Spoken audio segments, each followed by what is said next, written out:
इतिहास में सबसे ज्यादा नफरत झेलने वाले दो धर्म, हिंदू और यहूदी।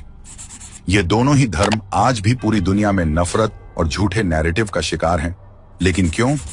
पहले इनकी जड़ों को समझना जरूरी है। हिंदू और यहूदी दोनों ही दुनिया के सबसे पुराने धर्म हैं और दोनों पर ही इतिहास में अनगिनत प्रहार हुए। हिंदू धर्म का जन्म सिंधु घाटी में हुआ, जिसे इंडस सिविलाइजेशन भी कहते हैं, और यहूदी धर्म का उदय हुआ यरूशलेम की पवित्र जमीन पर। कितनी बार मिटाने की कोशिश हुई। 56 ईसा पूर्व से 1948 तक यहूदियों को कभी बेबीलोन, कभी रोम, तो कभी यूरोप ने रौंदा। दूसरे विश्व युद्ध में जर्मनी में हिटलर ने होलोकॉस्ट करके 60 लाख यहूदियों का नरसंहार किया। 1000 ईस्वी में मोहम्मद गजनवी से शुरू हुआ हिंदुओं पर आक्रमण। फिर कभी मुगल, तो 1947 तक ब्रिटिश ने कुचला। यहूदियों के साथ नाजी होलोकॉस्ट हुआ। उनकी नस्लें ही खत्म करने की कोशिश की गई, मंदिर तोड़े गए। तो वहीं हिंदुओं ने धार्मिक यातना से भरा मुगलिया आक्रांता शासन झेला। अपनी संस्कृति, अपने ऐतिहासिक मंदिर उजड़ते हुए देखे। दोनों को एक ही साल के अंतर में आजादी मिली और उन्होंने कॉमन विचारधारा के साथ अपने अपने राष्ट्र का निर्माण किया। दोनों ही देश दुश्मनों से घिरे हुए हैं, यहूदियों का इजराइल अरब देशों से, तो वहीं भारत के अगल बगल वाले देश संवैधानिक रूप से इस्लामिक राष्ट्र हैं। भारत के हिंदू पड़ोसी देश भी चीन के प्रभाव से जकड़े हुए हैं। इतनी प्रताड़ना झेलने के बाद भी इन दोनों धर्मों को एंटी माइनॉरिटी, एंटी सेक्युलर बताया जाता है, जबकि सच ये है कि दोनों ने कभी दूसरों पर अपना धर्म नहीं थोपा।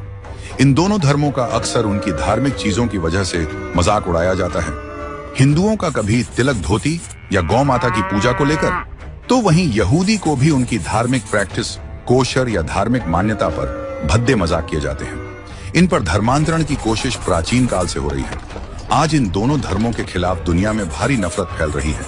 उसकी वजह यह है कि ये दोनों धर्म आक्रांताओं के सामने झुके नहीं, क्रूरता से डरकर अपने धर्म बदले नहीं। ये प्रताड़ना, प्रहार सहकर भी अडिग रहे हैं। एक तरफ भारत ने गजनवी से लेकर औरंगजेबी मुगलिया शासन देखा, दूसरी ओर यहूदी होलोकॉस्ट जैसे मानव इतिहास की सबसे क्रूर सजा। ये सब सहकर यहूदी और हिंदू खत्म नहीं हुए, और कुछ लोगों को यही बात चुभती है कि इनकी मान्यता, इनका धर्म अब भी क्यों बरकरार है, और इसी के कारण यहूदी और हिंदुओं के प्रति नफरत और बढ़ी है। आज भी हिंदू और यहूदी को पकड़कर मारा जाता है। कभी अमेरिका में इजराइल एम्बेसी पर अटैक, तो वहीं पाकिस्तान और बांग्लादेश में हिंदुओं पर क्रूरता और धर्मांतरण का दबाव। बावजूद इन्हें ही हिंसक बताया जाता है। पश्चिमी देशों की बड़ी बड़ी यूनिवर्सिटी भी हिंदू यहूदियों को गलत साबित करने का कोई मौका नहीं छोड़ते। हार्वर्ड जैसी यूनिवर्सिटी फिलिस्तीन के पाले हुए आतंकी संगठनों को फ्रीडम फाइटर्स का दर्जा देने की कोशिश करती रहती है, तो इधर भारत में जामिया और जेएनयू जैसी यूनिवर्सिटी में कश्मीरी पंडितों के नरसंहार को प्रोपेगेंडा बताते हैं। इन लोगों को यह विश्वास ही नहीं होता कि कश्मीर पंडित अपने ही घर में प्रताड़ित थे। भारत में जिस खास समुदाय को अल्पसंख्यक कहा जाता है, दरअसल वो दूसरी सबसे बड़ी आबादी है। उनके त्योहारों में चाहे कितने ही खून क्यों ना बहे, लेकिन बैन होते हैं हिंदुओं के त्योहार।